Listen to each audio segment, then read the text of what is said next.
Welcome everyone to the U.S. Army Human Resources Command's live Facebook Enlisted Town Hall. Thank you for joining us. We'll be getting underway in a minute, addressing your questions about the enlisted force assignment process and STEP. But first, a reminder. In addition to the live presentation you are watching here, HRC subject matter experts are already online reading and responding to your questions as they come into our Facebook event page. If you have specific questions about the assignment process or about STEP, that's the Army's Select, Train, Educate, Promote process, feel free to type them in. You will get an answer. Also, please keep in mind that a video of this event and a transcript of the live Q&A exchange will be archived on the HRC website and will be available to all soldiers for future reference. If you can't join us or are catching up with us after the fact, you can still get it right from HRC. So to kick off today's town hall, I would like to introduce the host of this event, HRC's Senior Enlisted Leader, Command Sergeant Major Wardell Jefferson. Command Sergeant Major, sir, the floor is yours. Greetings, everyone. My name is Wardell Jefferson. I'm the Command Sergeant Major for the Human Resources Command. On behalf of our Commanding General, Major General Thomas Siemens, I'd like to welcome you all to our live Facebook event. Today we will be discussing the assignment process as well as the Select, Train, Educate, and Promote, which most of you know as STEP. As I travel around the various installations, myself and General Siemens, we receive a lot of questions on these two topics. So I thought it was very important to bring the subject matter experts to you to discuss these issues and answer any questions that you have for us today. So please, don't let this opportunity pass you. If you have questions that you are not getting the answers to, take this opportunity to submit your questions so that we can have the subject matter experts give you the answers. The next thing that I would like to do is I would like to introduce our first subject matter expert, which is Sergeant Major Bellinger. He's the Operations Division and the Armor Branch Sergeant Major. He will be discussing the assignment process with you and answering any questions that you have. So at this time, Sergeant Major Bellinger, I'd like to pass it over to you. Good afternoon, Sergeant Major Jefferson, and to our great team of Army leaders out there. On behalf of our EPMD Director, Colonel Kellogg, and our EPMD Sergeant Major Thorpe, we thank you for tuning in today. Sergeant Major, one of the frustrations that I have noticed as I battlefield circulate is that soldiers and leaders have a problem not understanding the assignment process. Have you felt any of that feedback from the force? Absolutely. You know, there's a lot of misconceptions out there.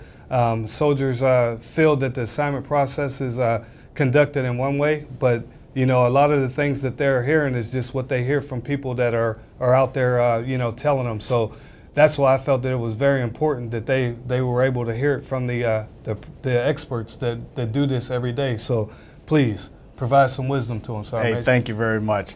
So team, I want to address two audiences today. First, I want to address the soldiers to ensure that you understand in layman's term what the assignment process consists of, and then how you can better inform your talent managers when you have discussions with them. Secondly, I would like to address the leaders and remind us of our vital role that we play in ensuring that our soldiers complete their critical leadership time, and we are doing all we can to prepare the soldier for broadening assignments. So for the next few minutes, I want to give you a general overview of the assignment process, where we use this process to assign approximately 383,000 soldiers in over 170 MOSs. So I know you're asking, what is a so what? So what we want to do, the first thing up front, is three things we want to accomplish. We want to familiarize you with your steps that your talent manager takes to use in assigning you as soldiers in the assignment process. Secondly, we want to acquaint you with the language and the systems that your assignment manager uses as they do their jobs as PDNCOs. And then finally, we'll finish with some questions from the field. And we are very happy and we encourage you to start putting your questions in, and we'll get to them by the end of this broadcast. Mr. Ruderman, what kind of questions do we receive from the force? Sir, we're getting questions in from the field as we speak. The first one we have popping up is, how does time on station factor into the assignment process? Great question. Well, soldiers stationed stateside must meet a minimum time on station to be eligible for reassignment. Now, that minimum time is normally 36 months. However, there are many exceptions to that 36 months requirement. There may be a soldier who has compassionate reassignment reasons. There may be a soldier who's in the Married Army Couples Program, or there's a high priority assignment that the soldier has been selected to go to. Now, the 36-month criteria is just a general rule. That can be waived down to 24 months at the division chief level, our 06 level in here. And then that even can also be waived even further down to fewer than 24 months when there is a high priority assignment and the soldier meets those qualifications. That waiver is normally approved at the general officer level, which is our director. So, however, when you look at the assignment process, we normally want to make sure that we do our best to look at soldiers who have been on station longer before we move soldiers who have been on station less time. However, in some instances, the soldier who has been on station longer may not qualify to go on an assignment, so it will cause a soldier who has less time on station meeting the Army requirements to actually PCS and be put on assignment before they do. So we want to talk about the steps that are required for us to go through the assignment process. Step 1. Please go to the slide. Step 1 begins the whole process with the authorization of spaces, faces, and Department of the Army policy. DA policy gives the manning guidance for prioritizing personnel fields when the rules of assigning soldier. DA policy includes the following: the DoD policy that limits first-term soldiers from making PCS moves. Secondly, there's tour equity. We want to ensure that this is an internal policy that we have regarding back-to-back TDA assignments.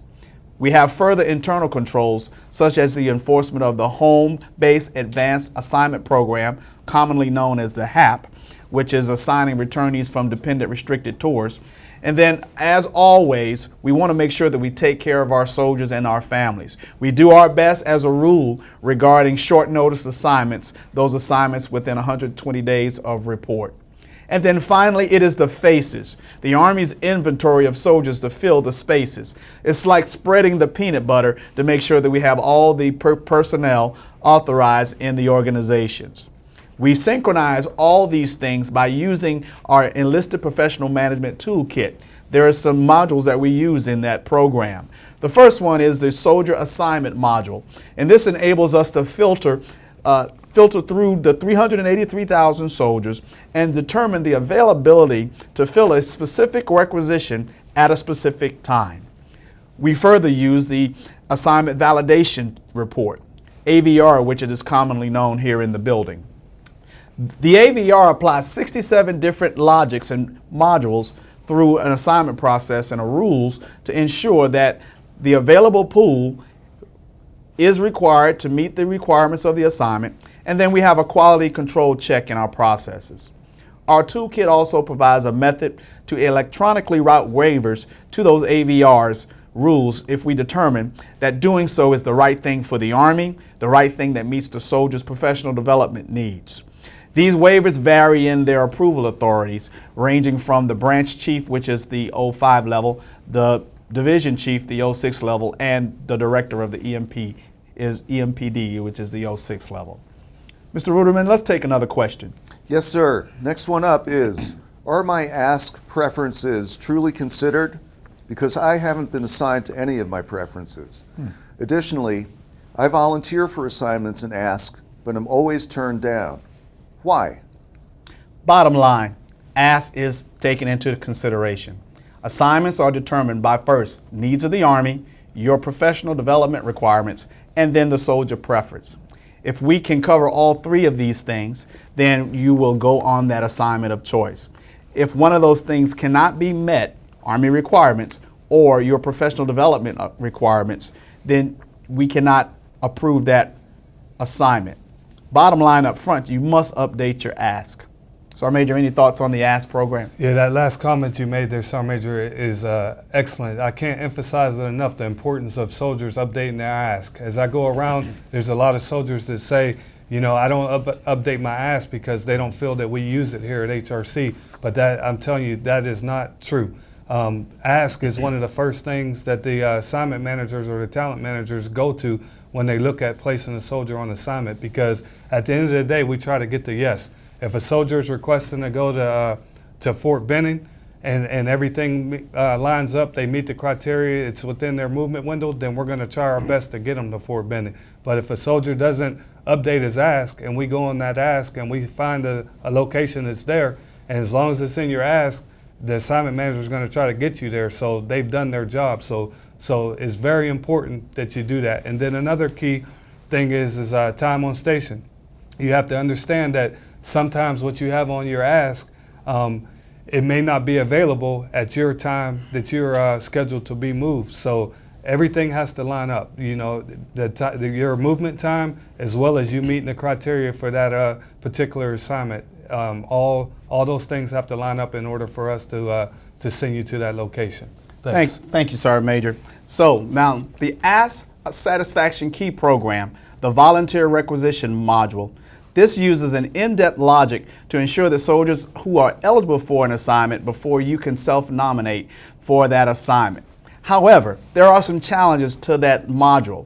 The challenge is that the logic does not take into account the unit's current strength, and it does not take into account the soldier's professional development needs.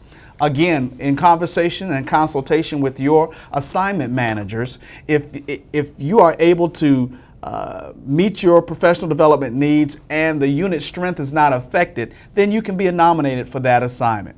However, if it is not and you can't meet those first two gates for accepting and being nominated for that assignment, the branch manager is going to recommend that that assignment is not validated in the system and you can proceed on it. Now, the branch manager is just a recommendation. He provides a recommendation, and the recommendation is called another waiver is gone. It's put up through the system, and it is it's called a ask rejection waiver, and it is approved at the branch chief level. Thank you, Sergeant Major. Can we have another question? Yes, sir. Next question in from the field is what are my options to PCS? Very, very bluntly. Thank you. Options to PCS change daily here. Assignment locations are based, one, again, on the Army manning requirements, on the soldier's professional development needs, and then on the soldier's preference, in that order. Let's go back to the slide to step 2. Step 2 is the enlisted assignment process, is the listed targets, and that's how EPMD plans and distributes the faces across the spaces in accordance with the DA policy and the CG's and the director's guidance. Step 3 is requisitions. Requisitions are built by the Readiness Division here at HRC, and they identify a particular targeted space at a unit to be filled by a specific MOS and grade. Moving to step 4, which is probably, Sergeant Major, the most important piece of this presentation, the assignment process. Assignments are generated when the career divisions assign a face to a requisition. Let's have another question, Mr. Ruderman. Yes, sir. Next one in from the field is, I am currently stationed at Fort Huachuca, would like to retire at Fort Jackson when I hit my RCP in 12 months. I have not submitted a request for retirement, so why can't I move? Well, in order to PCS from one CONUS location to another CONUS location, a soldier must have 24 months remaining or a service remaining requirement of 24 months to move. One more question. Sir, several people are writing in asking what broadening assignments are available and do I qualify? It depends upon the MOS, but most MOSs are authorized drill sergeants, AIT platoon sergeants, which is a 24-month assignment. Recruiter duty, which is a 36-month assignment. And instructor writer developers, which is also a 36-month assignment. Now, these normally require sergeant promotables through sergeant first class.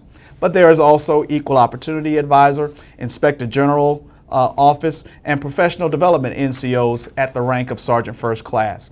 Qualifications for these broadening assignments is listed on the HRC website, and during consideration of these nominating positions, your managers review your records to ensure that you qualify to meet these assignments. Sergeant Major, that's one topic that I'd like to get your feedback on. When it comes to broadening assignments, I believe soldiers have a responsibility to ensure that they are doing all they can to qualify for these broadening assignments. Our current pool is very small, and which requires us to only focus on a very small pool of soldiers who are eligible. Any thoughts on that as we attempt to encourage our force and our leaders to prepare soldiers for broadening assignments? Yes, I tell you, one of the biggest disqualifiers for these broadening assignments is the background screening that we must conduct here at HRC, as well as the Department of the Army. A lot of the soldiers fail to meet the criteria because they have the derogatory information in their records, and that will automatically disqualify you from serving in a lot of these positions, the ones that we most commonly call positions of trust. So the first thing that soldiers can do is ensure that they are doing the right thing and they avoid getting any derogatory information in their records. The other thing that you can do in order to make yourself competitive for a broadening assignment or broadening opportunity is to become certified within your career management field or your military occupational specialty, your MOS, because there's a lot of soldiers that they want to go out and do broadening assignments, but they have failed to become certified within their MOS. So therefore, their promotion opportunities are a little bit limited. So another thing that soldiers need to understand is if you are selected to go out and do a broadening assignment, a lot of these typically run 2 to 3 years assignments. Don't get comfortable out there and don't stay out there. Go out there, do a great job at that broadening assignment, and then you get back into your CMF and you continue to progress within your CMF to get you up to the next level and make you competitive for that next promotion. Thank you, Sergeant Major. So at the end of the day, as we have preached throughout this process, 3 things are prioritized when it comes to assignments. First, it is the Army requirements. What are the Army requirements? That is the first consideration that the branch managers and the PD NCOs do when they do their selection for soldiers and they do their review of records. And that Army requirement is derived from the active component manning guidance, the FORCECOM synchronization matrix, and the structure of the force. Secondly, professional development. These needs are derived from the proponent published MOS, professional development models codified in DAPAM 600-25. The Non-Commissioned Officer's Professional Development Guide. And this includes a progressive and broadening assignment opportunities in military schooling. Our role here at HRC is to provide professional developing opportunities during the assignment process. The soldier's actual professional development will occur at the individual and local command level. And then finally, and most importantly, what is the soldier's preferences? These are identified by the soldiers themselves through the entries into the Assignment Satisfaction Key Program, the elections for specific reenlistment options, and direct conversations with your assignment managers. I encourage you, if you have not spoken with your assignment manager, you need to get to know them and have that conversation as they help shape your career. Finally, we have family concerns also, which includes considerations as enrollment in the Army Married Couples Program, Exceptional Family Member Program, High School Senior Stabilization, and as I said before, compassionate assignment requests. Let's take one more question. Yes, sir. This one comes in from a soldier who asks, I am ineligible for special duty assignments. I had a situation in the past. How can I still be competitive and set myself apart from my peers? We just want to encourage you that you can serve successfully in all duty positions at every level. Earning top ratings, continue to do that. Let your evaluations speak for themselves. I would encourage you to continue to pursue technical proficiencies, military and civilian education, and then continue to show that you are always willing to learn and grow, seeking opportunities to better yourself and those around you. I promise you, it is noticed when we review your records. Mr. Ruderman, we have some few minutes. Let's take a few more questions. Yes, sir. This also seems to be a time on station question. I haven't been at my current location for 36 months yet. Why am I being reassigned? Great question. Again, the overall intent is to leave soldiers at locations for 36 months, but certain situations such as drill sergeants, recruiter, and AIT platoon sergeants, and nominative assignments require us to PCS soldiers with less than an optimal 36 months, as well as the installation strength also drives when a soldier PCSs. One more question. Sir, we have one in from someone who asks, I am the only certified NCO, and Command Sergeant Major wants to keep me. Can you delete my scheduled assignment? Well, if it falls in accordance with the Army Manning Guidance, career progression, and the SM meets the preferences to stay, then yes, we can support it.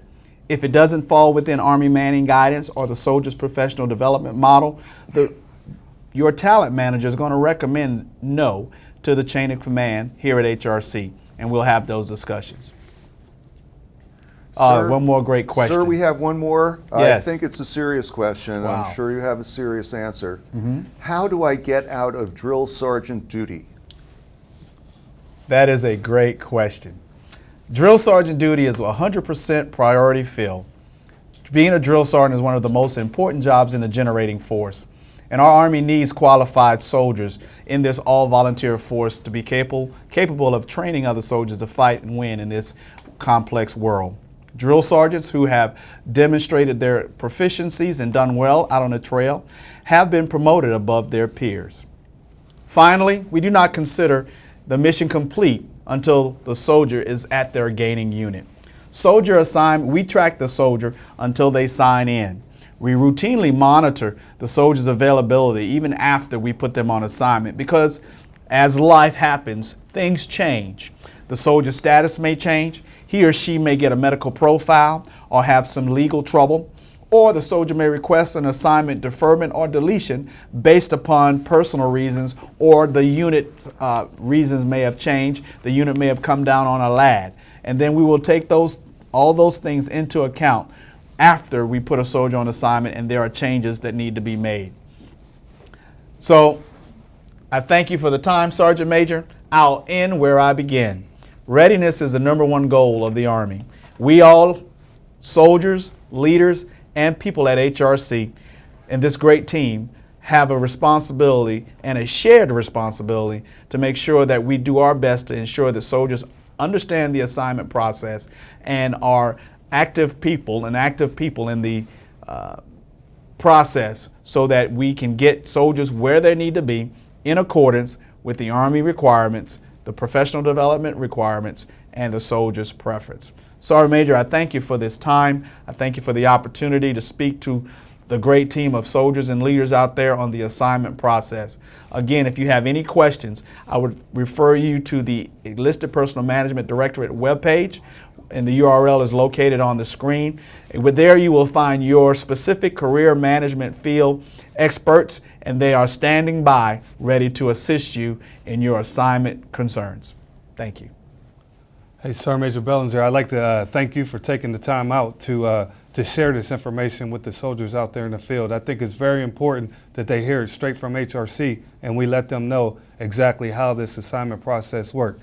For all the soldiers out there in the field listening to this, I hope that you understand that there's a common theme here. It's called communication. It's very important for you to communicate with your assignment managers. As Sergeant Major Bellinger stated, you can go on the website, you find your career management field and your manager by your skill level and grade, and reach out to them. You can't come here because of your geographical location, but you can always give us a call. And if for some reason the assignment managers are away from their desk working issues for other soldiers and you don't reach them by phone, email. And email your assignment manager, but look for that PDNCO, that professional development NCO, and CC them as well, so that way you're bound to get one of those individuals to reply back to you. But as we continue on with this town hall, you're going to understand that communication is the key to success there. Yeah. So Sergeant Major Bellinger, once again, I thank you for joining us and sharing this information with the soldiers to better set them up for success. Mr. Ruderman, back to you, sir. Thank you, sir. And thank you, Sergeant Major Bellinger.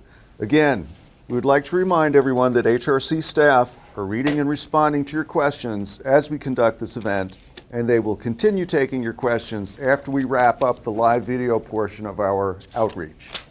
If you are just joining us, we are broadcasting live today to the field from HRC headquarters at Fort Knox.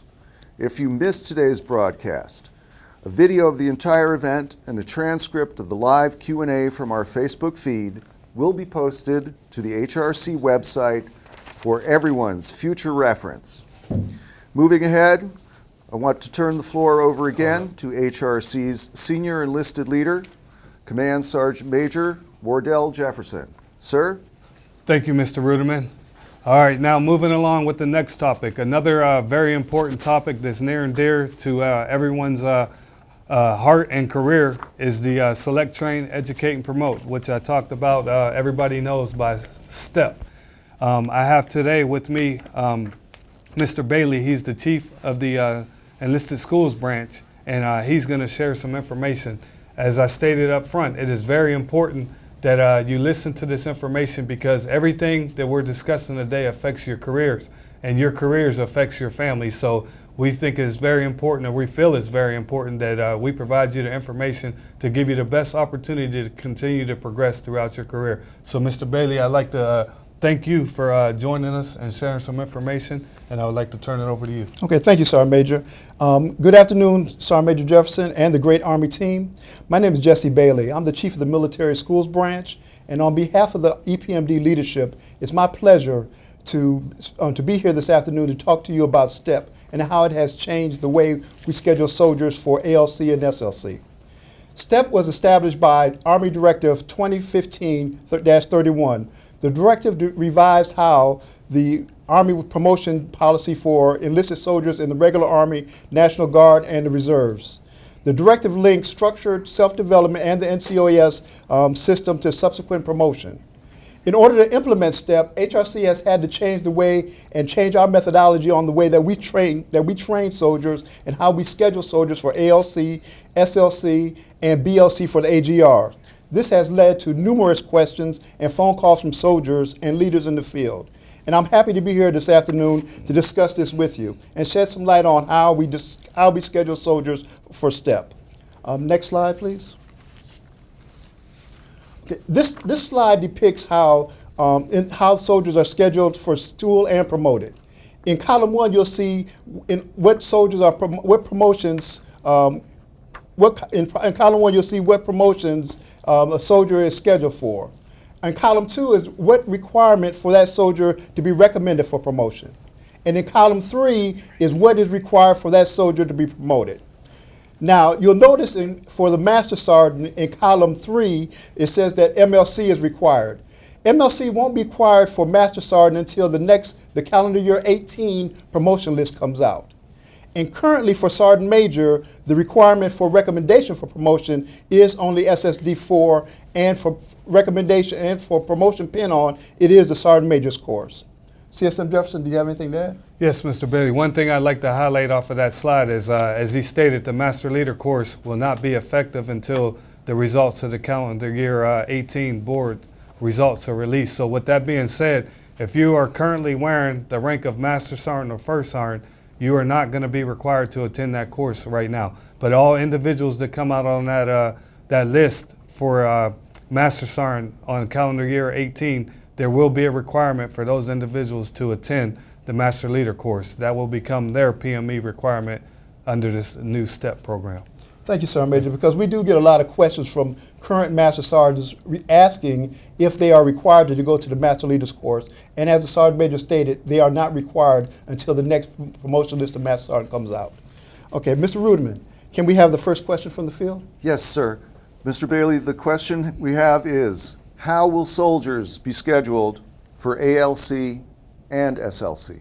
Great question, and that's one that we receive in our branch quite frequently. Soldiers are scheduled for NCO PDS based on priority. For ALC, a soldier is scheduled based on the highest promotion points and by MOS. For SLC, soldiers are scheduled by the lowest sequence number.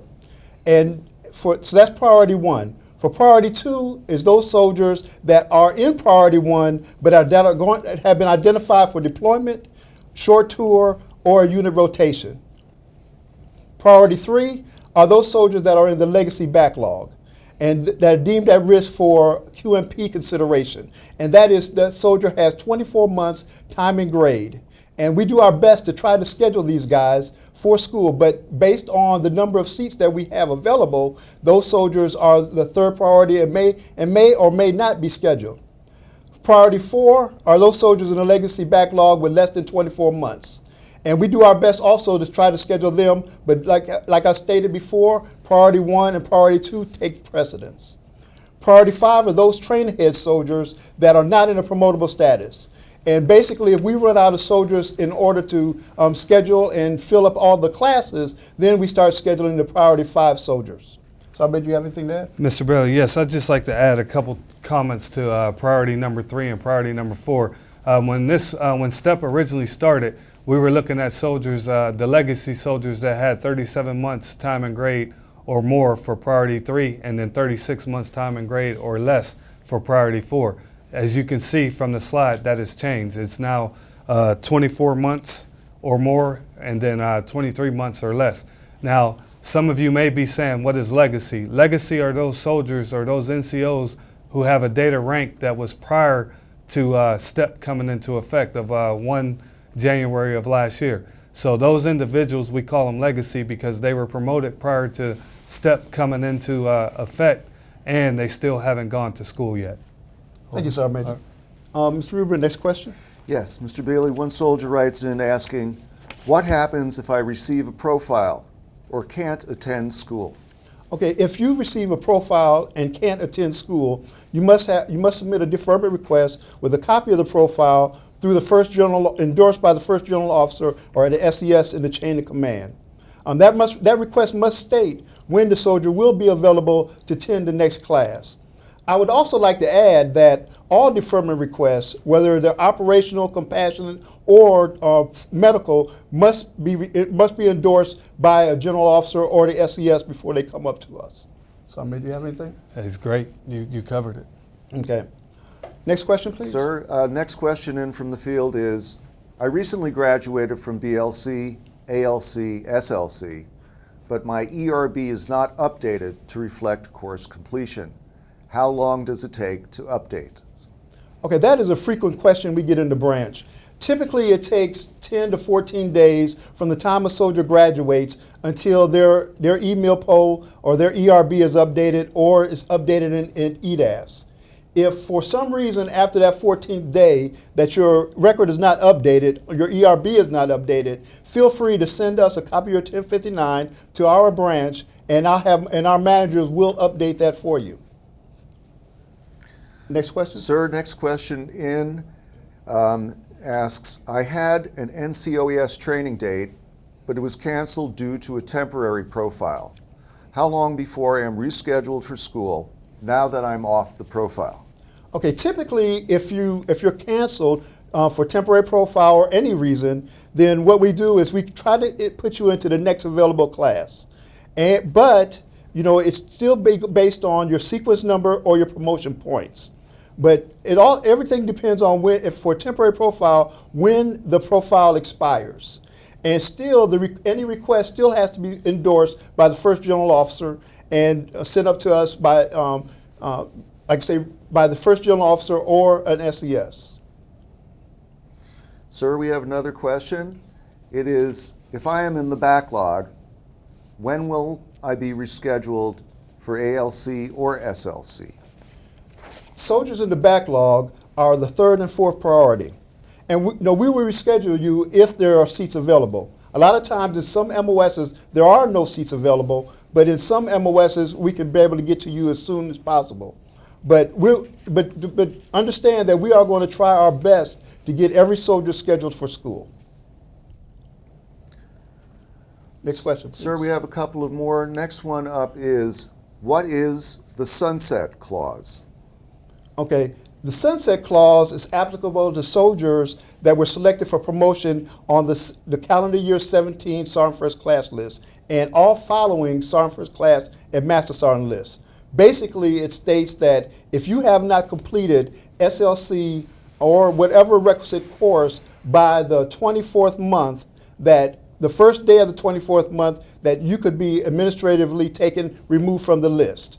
Now, if you have not completed SLC based on no fault of your own, by the 17th month, you can request for a training deferment. And that training deferment comes through us, through the first general officer, endorsed by the first general officer, and then that will allow us to be able to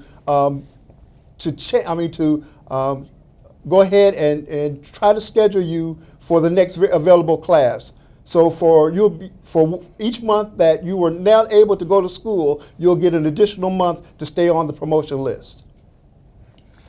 Sir, I think we have time for one more.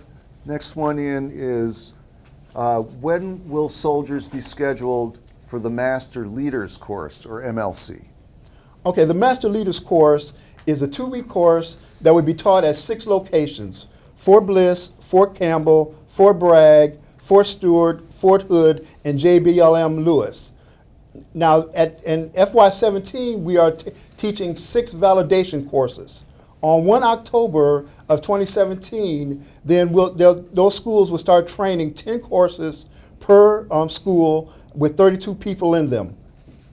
MLC will become a requirement for promotion pin-on to Master Sergeant with the release of the calendar year F18 Master Sergeant list. So right now, what we're trying to do is build up a bench. We're trying to schedule soldiers that may become promotable, and we hope they become promotable.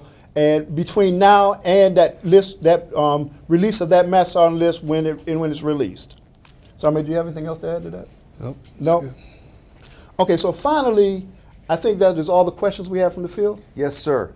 Okay, finally, I hope that this has helped give you a better understanding of how soldiers are scheduled for school.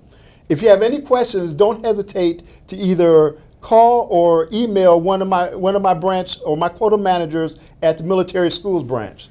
CSM, thank you for allowing me this opportunity and time to talk about a little bit about STEP scheduling. Yes.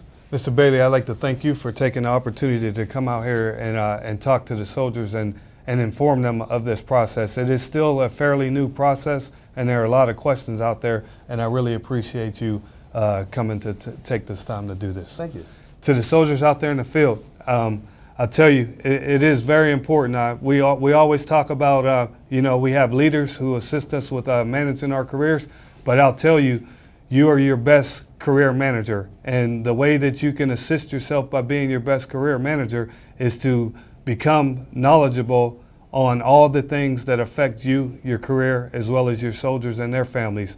All these changes and everything that's coming out within our Army, if you sit back and you wait for someone to give you that information, all you're doing is hurting yourself. The best thing that you can do is take initiative, read up on it when you see these MILPER messages coming out, or you're seeing senior leaders, the Sergeant Major of the Army, the Force Comm Command Sergeant Major, or the TRADOC Command Sergeant Major coming into your areas and conducting NCO professional development sessions. Go out and attend those and take notes, and also take the opportunity to ask questions while you have those individuals in your area. If you let senior leaders come into your areas and talk about things that are affecting you, your soldiers, and families, and you don't take the opportunity to ask some questions, you're doing yourself a great injustice. You definitely need to do that. As I stated earlier, communication. Communication is the key. With your assignment managers as well as with the schools branch. I always tell leaders, there's nothing that HRC cannot work out for the soldiers and their organizations out there, but we need to know about it earlier. If you contact us early, let us know that there's an issue, then we can assist you with working through these problems. But the key is you got to understand that you're not always going to get it your way. Army requirements and readiness drive everything that we do here at HRC, and that is our primary mission. But as stated earlier, if we have the opportunity to accomplish the Army mission with readiness and take care of the soldier's preference and family all in the same transaction, we will do that. So just make sure that you get engaged, talk to your leadership, educate yourself, and communicate with HRC. And expectation management is the biggest thing, is just knowing that you're not always going to get exactly what you want. Thank you. Thank you, Command Sergeant Major, and thank you very much, Mr. Bailey.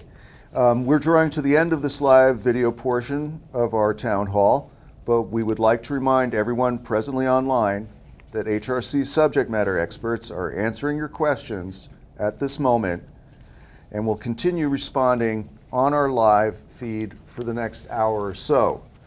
If they cannot respond to you today, our assignment, step, and promotion experts will respond to the Facebook feed of this event until everyone who has asked a question gets a response. We would also like to take this opportunity to remind you that if you missed any part of today's broadcast or have a battle buddy you know who should watch this, the video of the entire live stream and a transcript of the Q&A from our Facebook feed will be posted to the HRC website for your future reference, and we will post those links as soon as the material is ready. Command Sergeant Major Jefferson, thank you very much, sir. I'd like to announce to the force at large that HRC will be conducting a similar live Facebook event. We're shooting for sometime in May, and the subject will be centralized promotion process. So thank you all for joining us today. Please come back and check with HRC for the results of today's event, and tune in the future for additional information that will guide your Army career. Thank you for joining us to get it right from HRC.